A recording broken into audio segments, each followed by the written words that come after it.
I think I did it last time, so it's your turn. Do I have to? I do. It's fair. It's fair. Okay. Welcome back to... All right. Welcome, Mills and Dills. Back to the Inting Podcast. What just came out of your mouth? We're gonna use that as a recording. We're gonna start that off as that's staying in the cut. Can you try that again, but in English this time? All right. Welcome, Mills and Dills, back to the Inting Podcast. Actually, 10% of our listeners are 30 and above. So we do have some MILFs and DILFs listening to us. What is your dad listen to the podcast? No, none of my family members listen to it. I don't know who's if you're 30 and above and listen to us, let us know. I'm actually curious because I'm not. That's what the analytics say, so it's gonna be interesting. Alrighty, so we're about to head to our final week of group stage. Everybody is essentially set on Group A. So the Group A qualifying is the Guard, Cloud9, XSET, and LG. What a surprise. Because 100 Thieves and EG went 0-4. So even if they win their last game and everyone else loses, it doesn't matter. Because they just dropped their game and they can't win anymore. So they can't qualify and they can't even play for a tiebreaker. For Group B, the only two teams that are solidified right now is Sentinels and V1. So V1 is 4-0, Sentinels is 3-1, and then everyone else is 2-3. Or so how it would work is Optic needs to lose their game, and then I think it was Knight or Rise needs to win their game to play for a tiebreaker. So then they play for a tiebreaker, they have to play another best of 3 to even be in the group stage. So there's still a lot of fighting left to get into that. So that even spot. if Rise wins, they have to pray that Optic loses to even get to have a chance to get into the qualifier. So that's how it works. And I mean, I don't know how to feel about this, but they're playing in the new patch, so they're playing in this patch, which Astra and Viper got fucking crutched. I like it. And then it's the Yoru buff. So I don't know how it's gonna work because they have a week and not even a week to practice and really scrim with this new one. So I don't know how to feel about it. I don't know. They're professionals. They're professionals, but they got a week. You could only come up with so many strats in under a week. And then you gotta talk about map vetoes. And then you gotta talk about, all right, how are you playing the roles? How are strats? There's I don't know. What do you think? Because you played it. It's completely different than before. I don't know how. Yeah, I think it's different in all the right ways. So you played a few games, so you can tell us your experience. I don't think, even as a low elo player, I don't think the Euro shit is as dominant as some people thought it was gonna be. At least in ranked, it's pretty easy to tell. So I don't think he breaks the game. Then Astra, I'm very happy to not be seeing Astra in my games. Yeah. Brimmy with the stimmy. He's so much fun. It's so much fun to play with. Not as much fun to play against. No, it's so fucking annoying. But I respect it. Because, if you got two Brimstones, they're just, who's the better stimmy? That's all it is at that point. Because, I've played a bunch of games. It's because if we just have nothing to go, all right, guys, we're going to rush B. I'm going to drop my stim and we're going to rush. Now, that's an actual strat. Instead of, all right, guys, let's wait for Astra Star. Let's bait it. We'll wait. And then we'll go hit it again. It's no. There's none of that anymore. So she's essentially cut out. And now we have to worry about Omen Flash, essentially, or Omen TP, or a stim beacon. That's really what it is because it's weird. I haven't seen Omen or Brim in months. In so long. And it's weird. It's oh, wait, I actually have to worry about a Brim ultimate. I have to worry about a TP. I have to worry about the stem beacon. I'm oh, fuck. Now I actually have to worry about a bunch of things instead of just the stars. I thought it was bizarre. I was playing a game last night and I had this Brim on my team, but he wasn't playing with anybody. He was lurking and shit. And I'm yo, Brimmy, you want to throw down the stim?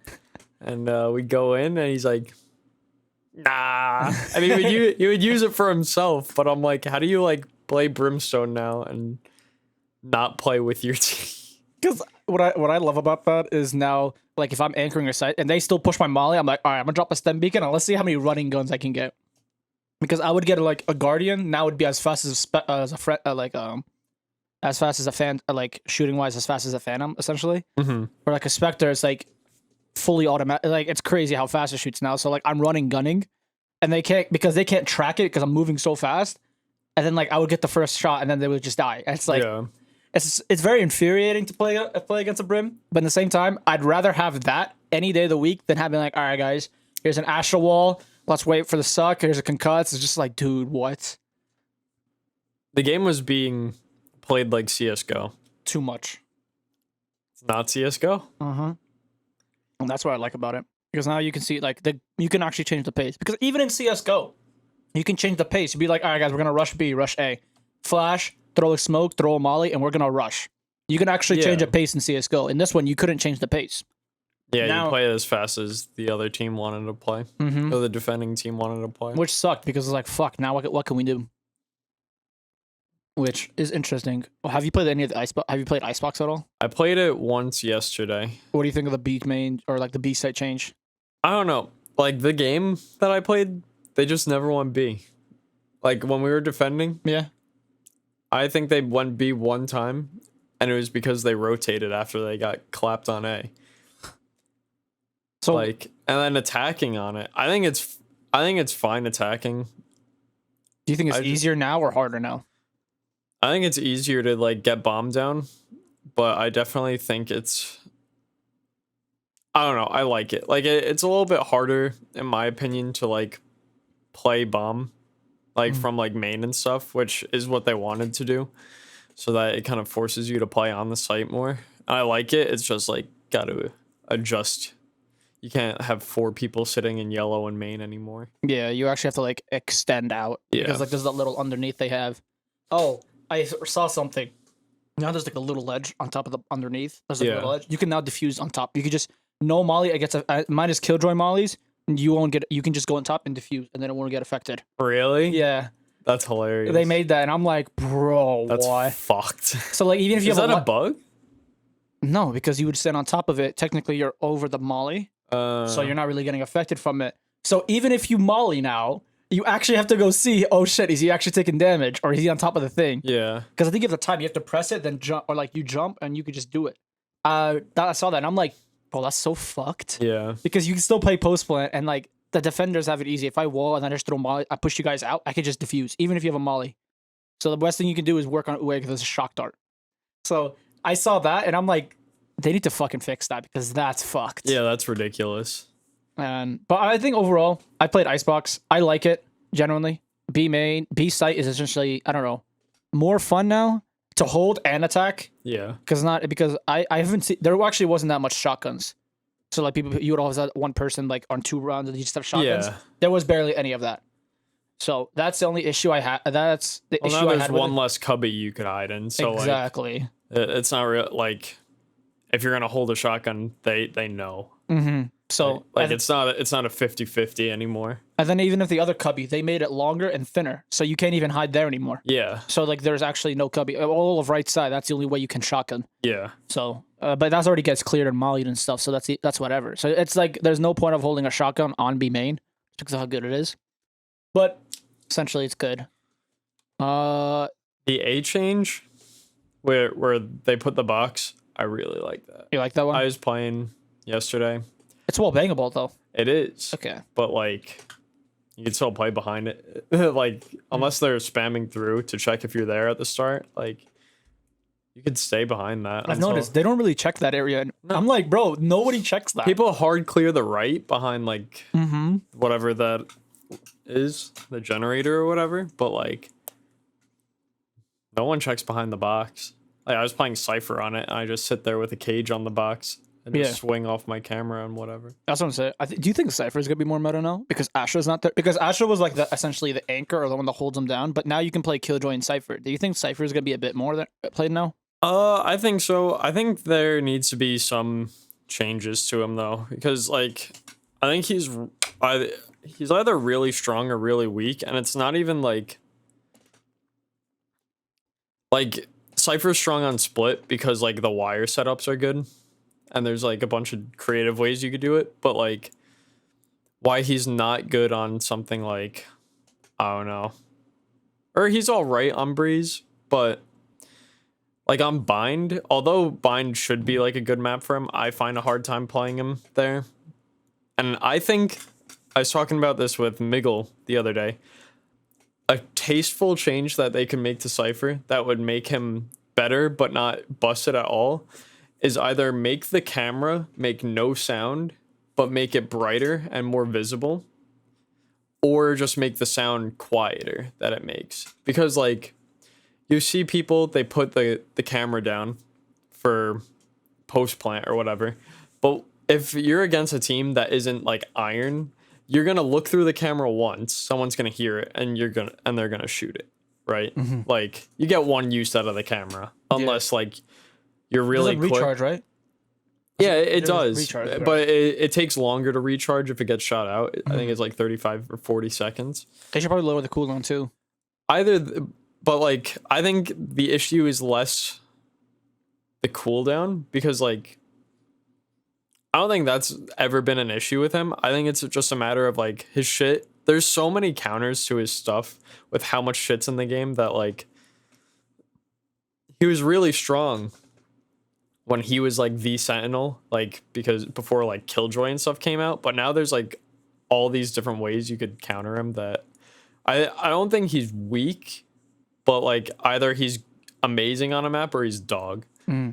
So like me think something like a Bind, he's good at. What else? I don't even think he's like that great on Bind. Like he's got some cool like setups, but like I think he's underrated on Breeze, mainly because on A there's a camera that you could put that's really up high, and it's so high that people can't hear it, and that's literally why. So you can play backside and be you can literally just sit backside and ping people with the camera, and it'll like never, like I could count on my hand how many times that it's been shot out when I play. I think that would be a good, like, that would be like a small buff where like make it quieter or like lower the cooldown when it gets destroyed. I don't think it should make a sound, because, and maybe put like a bullet tracer, kind of like you know the op shot, like how there's like a tracer on it. Maybe put a bullet chaser on like the thing that you could ping people with, but I don't think it should make a sound. Why shouldn't wouldn't that give it a dead silent where it is? If it is a bullet tracer. Yeah. So like either you could ping someone and get like the one use out of it, or you could just look through it and use your ping, like your ping command, and just be like here, here, here. Do you think the ping command should have like a bolt as well, or just like when you No, I'm saying like, you know how when you open your map or whatever button you have, like you could ping like a location. Okay. I thought you meant like even the ping should have a thing. No, so I think the ping, like the actual like dart that it shoots, should have a bullet tracer. Make the camera make no sound when it's activated.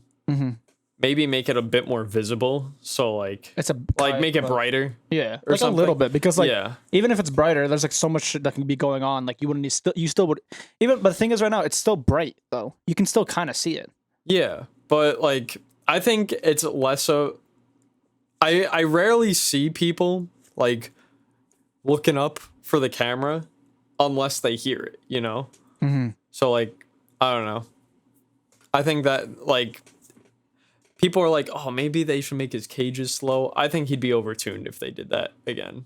His cage, yeah. Remember, I think that was in beta. I wouldn't like his that. cages used to slow, and I think he'd be like overtuned as fuck if they did that. Remember when his just like trips used to do damage to you, like 10 damage? They still do. They do damage? Only if you don't break it though. So like, yeah, it slows. Yeah, I mean, okay. I think because I remember they removed that, then they brought it back again. So I think that the cages, it used to be it took less time for them to like pop. So like when you get caught by it, you have like 5 seconds or something to shoot the thing out, or else then it pops and you take like 10 damage or something. But the only time that actually happens is if you get someone with like one of the piñata wires. Yeah. Because then they just can't. Then they just go like bouncing around. Yeah. But I think with this patch right now, it's good. Should it be played in pro play? I don't know. It's just too much. It's too. Should it be? Probably not this early.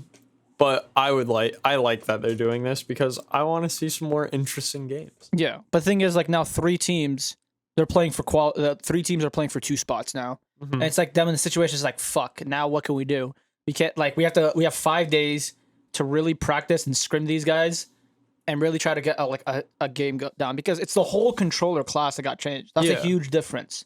A lot of people base their whole comp around Astra. Now it's like, oh fuck. But there's no see, now the other thing is everyone has to deal with this though. So it's not like we're not running a controller, so like it doesn't matter. It's like you can't not run a controller anyways. Because I'm kind of curious. I'm gonna open up VLR. I'm kind of curious who is playing who, because that kind of means a lot as well. So if we go to NA challengers, right, and then we're gonna go to matches, and if we look at the upcoming matches, right, so Rise has to go against NRG, right? Okay. NRG is 0-4, and then the Rise has to win just their match, right? Okay, even if they win that, Optic has to beat Knights, and then Knights is in contention as well. Yeah. So if that's the case, that's low key fuck. I mean, I get it, Optics versus Knights, but then like low key right now, NRG feels like they're always like right there, but they keep losing, right? So they could, and Rise is like a hit or miss sometimes. So if we look at this right now, Rise, Knights, and Optic. So Optic is 2-2, Knights is 2-2, and then Rise is 1-3. If Rise win, they're 2-3, right? Yeah. And then Optic, if they lose, Knights get a qualification, and then Optic and Rise would have to play one more qualification. Yeah. So that's like low-key fucked to play that during a patch. And then Knights, they've been pretty good. So it's kind of fucked between these two, and then Rise has to deal with it. I mean, Rise is whatever, but it's like, I don't know. I don't know how to feel about it. It's like a yes, but a no in the same time. It's good, like they're not like they're not playing like fucking Sentinels or V1, right? That's fine. But it's still like kind of fucked. I definitely think that it's weird that they're doing it. It's not like this is week 1 and everyone has to do this. It's like that. Yeah, you're right. This is like crunch time. Yeah. So I agree with that it's kind of fucked that they have to play like this now. But like, I want to see some more interesting games. because now we can say like, oh shit. But then for like the next week, all these teams, the rest of the teams that qualified, this is just practice. Yeah. It's like, all right, let's see what we can fuck around. Now we can like, Cloud9 said they have some things going on. So are we gonna see what now? More Neon? Are we gonna see more Yoru? Are we gonna see more Brim and Omen now? So it's like a little weird. It's like, fuck, what are we gonna do now? So this is what like, it's interesting. Is it too close? Yes. But at the same time, like, at least they're not going against the top teams like V1 and Sentinels, but at the same time, it is kind of fucked. Do I think Optic's gonna win? Because the thing is, right, if Optic wins, Knights and Rise have to play the qualifiers. Yeah. And if Optic loses, Optic and Rise have to play the qualifiers. So either or, Rise is fucked. Either or. So it's bad on the. I don't know if they're playing, like, are they playing one more afterwards? It doesn't say. I don't know if they're playing like the day of, like, oh, we're supposed to bet to 3, we're gonna play another one. I don't know if they're doing that. If they are, okay, but I don't know if they're gonna have a separate day, be like, okay, let's see what we can do. Yeah. Because Friday, Rise plays on Friday, and then Optic plays on Sunday. Optic and Knights play on Sunday. So if Rise just loses, they don't really have to play. It's whatever. But everyone's gonna be watching Friday to see if they're gonna play a third BO3. Yeah. So that's gonna be interesting. So I don't know. Don't know what to say. Imagine if this was crowds. I would love to see this happen. Like, I'm surprised Valorant doesn't have, because they haven't said anything. They haven't said anything about Iceland having crowds. They still haven't said anything about that. They said it's gonna be in Iceland, but they haven't talked about crowds. Yeah. Well, I'm saying like, oh, you're saying like, will they have in person like spectators at all? Because I was gonna say, when they do, there will be crowds. I can't imagine Valorant's a game that people aren't gonna show up to. That's what I'm. But like, yeah, it's a matter of when they do it. So it's in Iceland, right? And I was looking it up. Iceland is like really fucking good for COVID. Like, they have almost no cases because there's like no one there. Yeah. Sorry, people in Iceland. So the law, like the rule said, is like you can have up to 1,000 people. So would Valorant even want to have like, all right, let's just invite a bunch of content creators, and then if you want to go, you can go.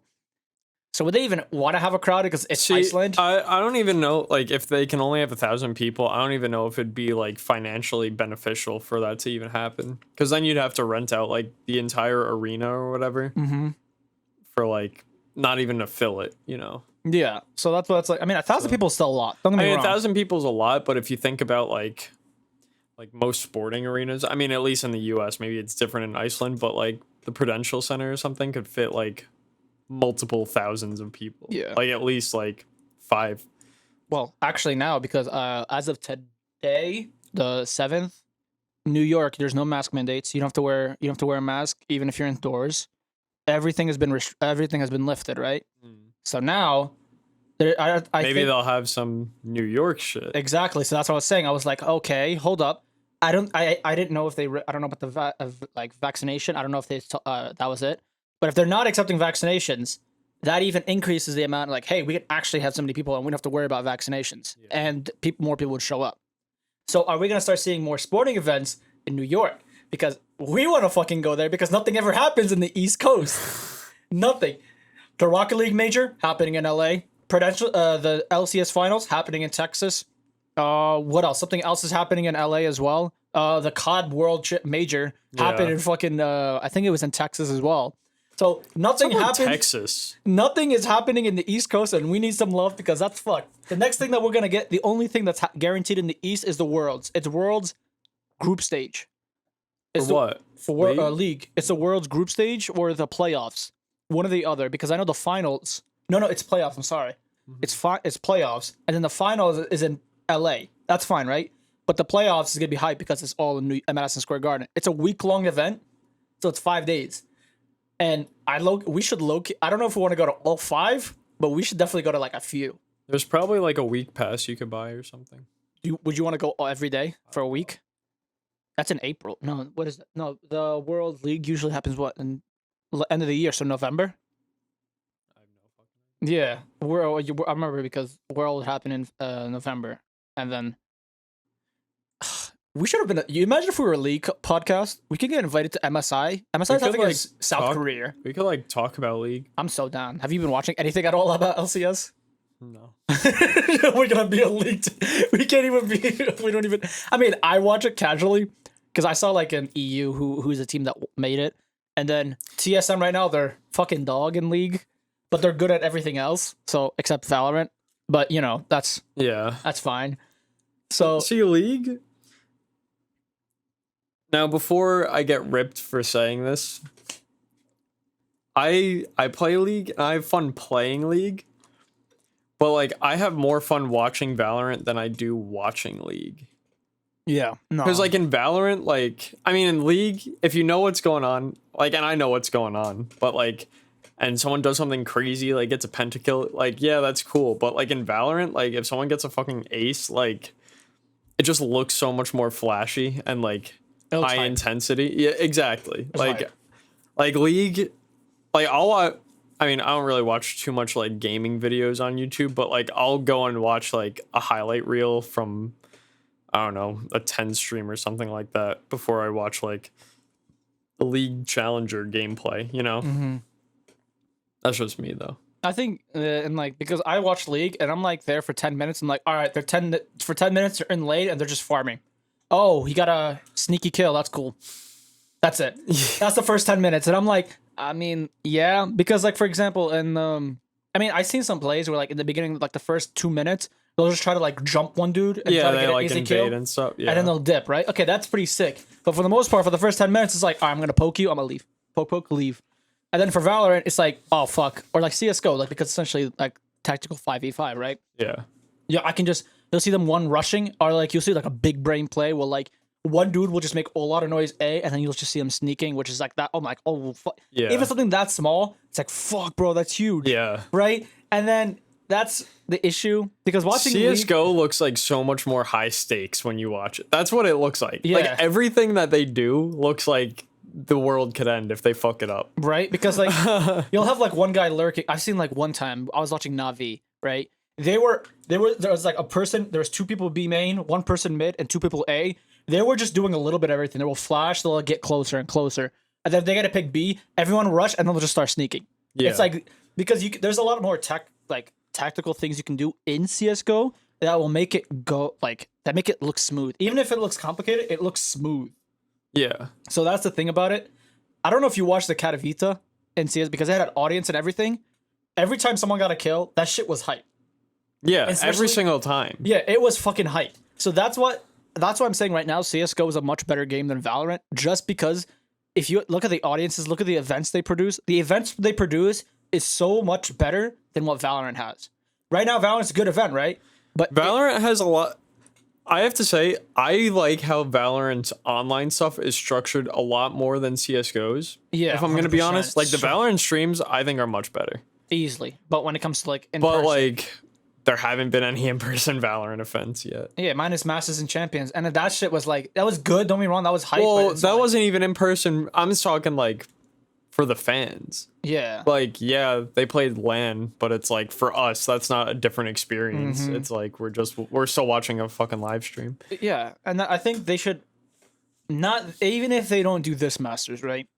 For the qualifiers for Masters, like the playoffs or the group stage, they need to have something a LAN. Like they need to have a LAN or somewhere in person, because that shit would be nice. Because right now, NA by the time hopefully by the time that happens, that would be what Masters happens in April sometime like that, Yeah. and then in what it's gonna be May, and then they have like a month off, so June, July. So what July it would be back up, right? Mm-hmm. So they have it in July. There needs to be a crowded thing. Like if there's no crowds, that's not gonna be good Yeah. for the game. The game is like an esport. If like for example, Rocket League, that shit is hype, and they're like bouncing the ball for like 2 minutes while nothing's happening, right? Yeah. So that shit's hype. Imagine if Valorant had that with like let's say 10,000 people, that's even fine. That's fine, because that's what's Valorant lacking in in terms of what they need. Online production is fine. The structure is fine. These third-party tournaments, great. Yeah. I think really the issue, and I mean, like, I'm not saying COVID isn't an issue, but like these other games are back to normal. Yeah. It's like yeah, I get Valorant was born online during lockdown and whatever, but like lockdown is over. People are going outside. Why haven't they started doing that when Exactly. like CSGO's been doing The it? East Coast right now, they're good on COVID. Just bring that shit to the East Coast. New York. Having your event in New York, Madison Square Garden, that would be a great place to have it. Just because it's Madison Square Garden, it's New York, Yeah. the Mecca. Like, why wouldn't you want to have it? There was a lot of previous sports event that happened there. Even out in New York in Production Center, that shit would be that shit would be Yeah. lit. So A little scarier, but yeah. yeah, I just think if that's what the issue is, Valorant right now, everything is fine. How they're handling the game itself is good. The way they're listening to the fans, their criticism to the pros, it's good. What Yeah, they're doing- I will applaud Riot. Patches come out pretty quick. Like when people complain about shit, like yeah, we've been complaining about Astra for a while, but like it wasn't like she's busted. It's she just controls the speed of the game. Like so it's not like an inherent issue with the game, but it's like they're pretty responsive when people are like this guy isn't good. We need to rework him somehow or we need to change them because I feel like the meta changes like every month. And I mean, like, honestly, I don't think that's a I don't bad know. thing. Was that? I don't even know if that was like when the League first came out. I don't know. Was there like patches every other month, or like every month? Was there like a patch? Because I don't know. I don't know. I don't know if League was like that. If there was, that would understand. Because what I hear from League players is like, "Damn, Valorant got it good," and I'm like, everyone keeps saying that. It's like, "Damn, Valorant has it good," because they'll actually listen. Because I don't know how bad League is when it comes to that. Well, I've heard a lot of like the league developers. You'll hear this every once in a while. A champion comes out and people are like, "Why does this work like this? This is dumb."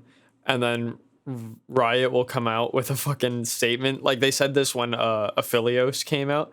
They're like, "Our development team has over 200 years of combined experience. I think we know how to develop a champion," or whatever. Like that. And then that became like, a meme. Like I feel, and so there's like a bunch of champions in the game that people refer to as the 200-year champions. Because they have like weird mechanics that like aren't like anything else and they're like very bizarre. But like if that's the shit that the developers are saying about the game, they're like, we know how it works. We are gonna tune it the way we want to. Whereas like yeah, when they didn't change Yoru originally, they weren't like Yoru's fine because we designed him and this is the way he's supposed to be played. They're like they literally were like we don't have the resources to change them right now. We're gonna be straight up. We're gonna work on it though. Which is like, it's really nice. It's like having that, and then plus the game doing well and being a good game. It really is a breath of fresh air. I don't think it's a good game at all, actually. The fan base is fucking toxic, but what can you expect? Because now, I mean, low key, I played League more if there was voice comms. No, like I don't think you would. it'd be so funny. Text chat is bad enough. Because I feel like if League finds like a downgrade, it's like, fuck, okay, we're losing player base. We're not really like getting hype anymore. Fuck it, let's add voice chat. I feel like that would last. That would bring back the community. It would be fucking COD lobbies, but in League and like nerdier people. I mean, honestly, do you think that like the half the shit they would say on text, do you think they would actually say it on voice chat? Be honest. League players are the scum of the earth. I would rather be in a MW2 lobby again. Getting called who knows what by some squeaker than honestly being a voice chat with another League of Legends player. Honestly, I feel like they would be scared. They wouldn't, in my opinion, League players would not say half the shit they would type in chat. Because I feel like they don't have the balls to, because then they would be like, oh shit, he's actually talking back. It's like, no. In my opinion, because if you look at Valorant, like, you roast someone and then he'll start mumbling. Yeah, like how angry he is. Quiet, yeah. Yeah, and I'm like, that's exactly what would happen if there was League. If you roast somebody and then they just keep roasting, all right, you're muted. It's like that. Yeah. That's what I think, like, League lobbies. I mean, I'm just saying, if they brought voice chat in League, I'd play a little bit more, because that shit would be fun as fuck. Yo, what does this champion do? What do you mean? I don't know. What does W do? This is my first time playing. You get in ranked. You're like playing ADC, and you say to your support, so do you know how this champion works? Yo, that would be fucking hilarious. That'd be some shit I would do. I'd be like, I'm leaving this game. Yo, so how do you like shoot exactly? What? All right, but essentially that'd be back to the topic. Yeah, events. That's the only shit, because look at League. We know Riot can produce events because look at all the shit they've produced. That shit's hype, like with Worlds, MSI. They know how to produce events. They know how to produce events with crowds. Why not make it into Valorant? I don't get it. It's not, in my opinion, it would be so easy and essentially not that hard for them to do, because they have 10 years of experience with League. Why don't they can do it over 10 years. So that's what I'm saying. If they wanted, they should have an East Coast, because I feel like that'd be the best. Nobody wants to go to LA. Fuck LA. Nobody wants to go to LA. Shout out LA. Nobody wants to go to fucking LA. Everyone would rather be in New York than LA, because New York is better. So, or New Jersey. On jaw. So, yeah, I don't know I think. So that's everything I have to get out of my chest for Valorant, because that's the only thing that pisses me off about Valorant. There's no events, and no other esports is doing event in like the Eastern area. Fucking bring that shit to East. We'll make content. We'll talk about it. We'll promote that shit. We'll do side talk shit at fucking VCT. Yeah, like outside MSG or whatever. We will promote it. We will do a lot of shit for it. Just bring that shit to the East, please. We would make so much content out of that shit. People would love that shit. I'm just saying, bring that shit to the East Coast, and that's all I have to say. So I don't know if you want to make any closing arguments before. No. Okay. All right, guys. That's it for us. Love you guys. Bye-bye.